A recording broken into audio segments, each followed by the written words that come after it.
Hi, I'm Susan, creator behind Charm Salvage, and what I would like to do is this series on junk journaling, and by what I mean by that is making a junk journal from start to finish. So you may ask yourself, well, what is a junk journal and what am I supposed to do with it once I have one? Well, to me, it's an old school place to list your thoughts, memories, plans, any type of record keeping. You can do it in a junk journal. And I have to tell you, I am definitely biased when it comes to junk journals. I love the look of them, the feel of them. I love all that yummy texture, which is a term you're going to hear me use a lot because I love the crunchiness of the papers. I like the feeling of them, and I like the sound of the pages in a junk journal. I just think it's a work of art, and there are infinite styles of junk journals.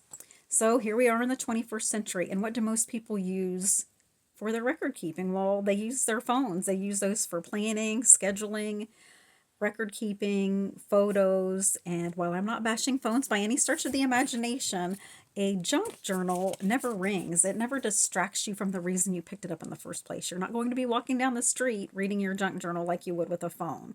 So a junk journal can just be a calming place to let your thoughts run freely, your creativity run freely. It might be, you might want to figure out things happening in your life, current events, or things that happened in the past. It's just a nice place to process life events. It can also be used simply. It can be used for lists, such as maybe you want to keep track of your favorite songs, lyrics to those songs, movies, poems. It can even be used for grocery lists. And it can also be a place to unleash your creativity, your ideas, your art, your feelings. It can just distract you, and it can just be you and your junk journal during the creativity process. So let's touch on the creativity process. So, what fun a junk journal can be to make. There are infinite styles, like I said before, and you need to decide what kind of style you want your junk journal to be. So, do you want a theme journal? So, if you want a theme journal, what you want to do is maybe start collecting things that can be used in that junk journal. For instance, I have 4 bins going right now with 4 different themed junk journals, and I may come across something in the mail, so junk mail, packaging. I might find something in a restaurant, like a little bag that the silverware may come in that I may use for it. If I come across stickers or stamps or anything like that, in the bin it goes. Maybe I will use them, maybe I won't, but they'll be there if I need them. So, I use the term junk journal rather loosely. Some people don't agree with me. They think that junk journals should solely be created from junk. I preferably like them made from junk, but also other things. You can use digital artwork, you can use scrapbook paper, you can use junk journal kits. And the thing with a junk journal is no matter what you make it out of, we can always appreciate the beauty of others' creations. Which is also, there are also many types of journals. I kind of consider them all junk journals, but a travel journal, a junk journal, a smash book, an art book, a glue book. You can use mixed media in your junk journal, which is something I really enjoy doing. In my opinion, none of them are wrong. I think they're still a junk journal. And the thing about any junk journal is after you make it, guess what? It is no longer junk. I think it's an invaluable place for you to be yourself or even a work of art. So if you are interested in making a junk journal for yourself, I hope you come with me on this journey and let's get started. Let's go ahead and go to the table, and what we'll do is we'll start with a cover. That's always where I start on a junk journal, and I'll let you know why. You'll see as we go through the process. So let's go. Okay, so let's get started. So we're going to start with the cover. Just kind of remember, there are not a whole lot of rules here. Perfection doesn't matter. If you make a mistake, almost anything can be corrected. So we need to determine the type of cover we want for our journal. For this journal, we are going to use a cereal box. So already we're starting with junk, something that would have been thrown away. There are other covers that can be made out of many different things. So we've got the cereal box. You can make a junk journal out of an old book. You can make a junk journal out of packaging material. Also, the cover could be just paper. So this is made out of chipboard and paper for the cover and the inside. Here we have a chipboard journal. So it's a hard journal, not soft to the touch, you know, no lining in there, but still a beautiful journal. We have a cereal box with no batting underneath. So it's very flexible, but yet it doesn't have that softness to it. Then of course we have the cereal box. Here's my big one. And it is padded and it's very soft to the touch. So it just depends on what your likes and dislikes are. You know, there's just an infinite amount of supplies. Here's a small journal just made out of cardstock only. And then of course we have an envelope. So packaging material. So if you have packaging that comes in, even a bubble wrap envelope would be good. And this is a journal made out of an envelope. So those are just some of the options that you have. But like I said, for this one, we are going to do the cereal box. So I typically like my journals 9x6. And I simply like that because a typical standard piece of paper, you can just fold it and fit in there. So it just makes it go a little faster. You don't have cutting to do or anything like that. So what I am going to do is, which I've already done, but supplies you're going to need for this, you will need a pencil, a ruler, and scissors. So, or a cutter. You don't have to have a cutter. You can simply do this with scissors. It's not going to be a problem.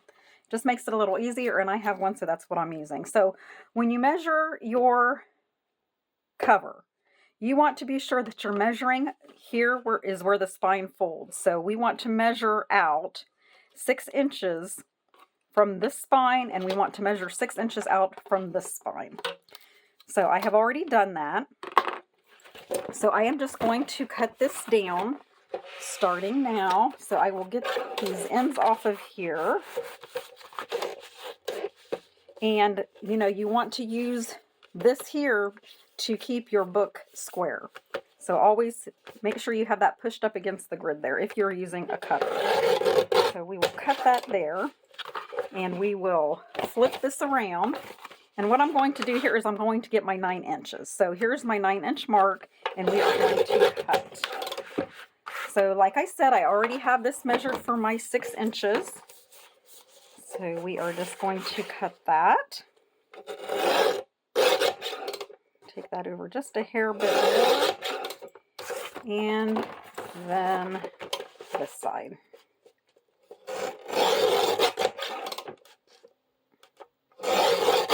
Okay, so cover has been established here.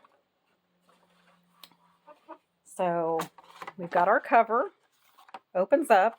Now, what I like to do is I like to have some type of reinforcement for my spine. So I came across this fabric that has backing on it. So I am going to use this, but you can use a multitude of things. You could use fabric, you could use cardstock, you could use packaging material like another envelope because they're pretty sturdy. Tyvek or, you know, wrappers that you see come in the mail, the plastic, you can cut those and have those to fit as well. So I have already measured this. Looks like it just needs a hair off of the top there. So we'll just trim that. Okay. And I am going to use this pre-pasted fabric. Now, if you don't have anything like this, which most of you probably will not have, you would want to use some type of glue. And my glue of choice is Fabri-Tac. This glue, you know, I'm not endorsing, you know, anything specific or paid to do so, but I really like this Fabri-Tac glue. It's very forgiving. You have a long time to maneuver your fabrics, but you don't have to have this. You can simply use Elmer's school glue. Now, you can maybe water this down if you find that it's too thick. You can use Mod Podge. So you would want to water this down a little bit, but you could use this to apply to your fabrics or any paper. and attach it. Just anything that you have will work. So I'm going to fold that up and up. That looks good. Now, if you're gluing something in there, you're probably going to want to wait for it to dry before you proceed. But we're good to go. So I also like to have a soft cover. So what I have done is I have some quilt batting, and I have already semi-cut it down to size. But what I will do here is I will use the Fabri-Tac to attach the quilt batting. So if I can get the glue to come out, we'll be doing okay. Okay, you want to get the edges, you know, really good because you want this to stick. This isn't quite as important as the stickiness on it as the cover, but we will get to that.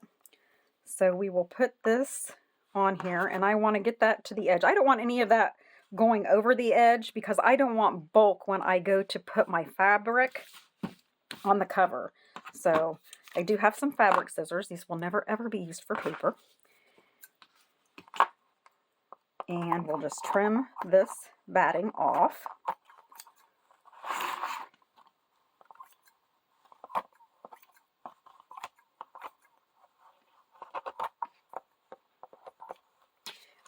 Also, the reason I start with a cover is because it helps me determine how big my journal is going to be. And my next step is always getting the signatures together. Now, a signature are the papers that go into your journal, and they may be divided up into different sections. Well, that section is called a signature. So I have a 2 1/4 inch spine here, and I know that I will, you know, how many signatures will fit in here. This is going to be a 5 signature journal. So just keep that in mind as we go along, but a 2 1/4 inch spine will accommodate 5 signatures very easily. So the next thing we're going to do is the fabric. And I marked this with a little B. This is the bottom side, and you want the bottom side up. So what we're going to do is now attach the fabric. We want probably about a 1/2 inch around the perimeter of the cover. So I'm going to trim this off to about 1/4 inch. You don't have to measure it. You can just eyeball it.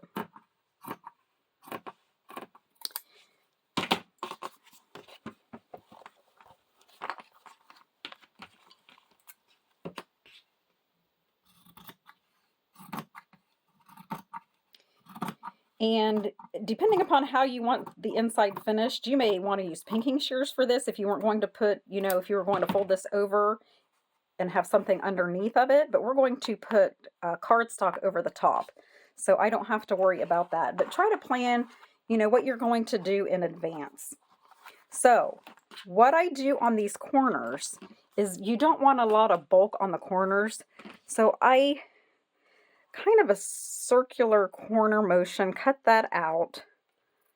It's kind of rounded, okay? Because we want as little bulk on these corners as possible.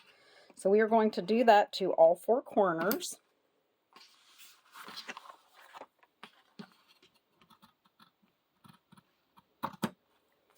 Sometimes you may cut a little shy. You can fix it. Anything can be fixed in junk journaling. So if you make a mistake, don't panic. Everything can be fixed. Okay, so here we are. We want to make sure we have our bottom side up. And we are going to place our journal like this. So I am going to use the Fabri-Tac once again. So I am going to be liberal with it. And I am going to make sure that I get these edges where my fabric is going to lay down. And we will just fold this over and glue it down. You know, this is also a bulkier fabric, so it's going to take a little more work to get it to where we want it down, but it will work. You know, if you are having trouble, you might want to keep some clothespins handy, or maybe some bull clips, and you can hold that in place with those clips. while you are working on the rest of the journal. So let's proceed. I'm going to now do this bottom section, and what we're going to do is we're going to pull this taut. Okay, we want that tight so that it's nice and smooth on the cover. Looks like I might have cut that a little too short, but that's okay. Like I said, we can work with it. As long as we can get it folded over, we'll be good.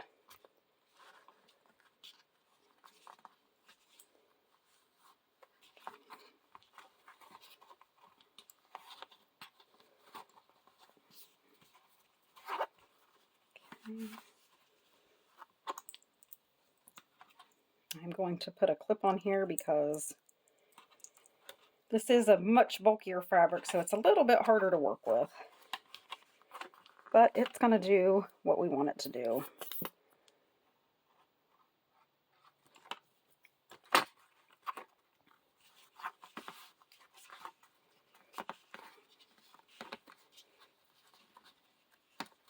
Okay. All right, so now for the trickier part, and that's the corner. So what you want to do with the corner is you want to kind of fold this in and fold that over so that you have a nice clean corner. So we're going to proceed with that. Get lots of glue down there. We're going to get some on the fabric so the fabric sticks with the fabric.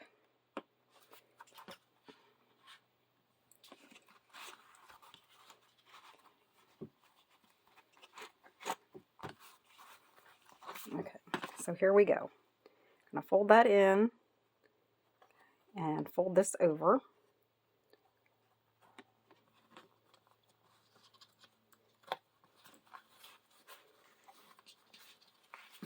And same down here.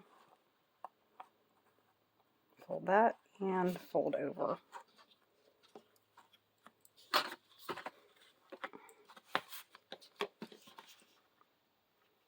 As you can see here, I did cut that a little too short. That's okay, we're going to make it work. Just stretch that fabric till it covers. And you know, they do make also little corner bracket covers. So if you really mess one up, you can kind of use that to cover up your mistakes. So I'm just going to trim that a little bit just to get rid of some of that bulk. Okay. Okay, and on we go to this side. Like I said, I'm going to put that Fabri-Tac on here and here.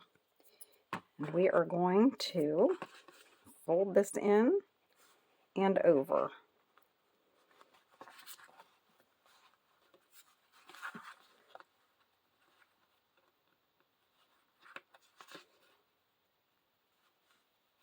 And maybe put a little bit of glue right up there so that fabric sticks to fabric. This is probably, for me, this is the most difficult process of the journal, is getting those corners good and stuck down. And then we're going to do this corner as well. Hopefully I am in frame. Okay. And there we go. Looks good. This I'm not real happy with at the moment. I think I'm going to try to get that down just a tad bit more. There, I think that's good. Okay, so here we are. We have completed a cover, at least the base of the cover. So I do not decorate the cover until I am finished with the journal, simply because I may have a plan and it may go, depending on the papers I choose, the theme I have. I just do better that way. So this is where we're at. Now, for the inside of the cover, I am likely going to use some cardstock, like I said, but I am going to figure that out when I do the papers. So this was our first chapter, let's call it chapter 1 in the junk journal making series, and we have now a cover. So next, chapter 2 is going to cover the signatures. So we will dive into that as soon as we can. Hope you enjoyed this. If you have any questions, leave me some comments and I can get back to you. If you enjoyed what you saw here today, I'd appreciate it if you would hit the like and subscribe button. And like I said, don't forget to leave me a comment either way. Have a great day. See you next time. Bye.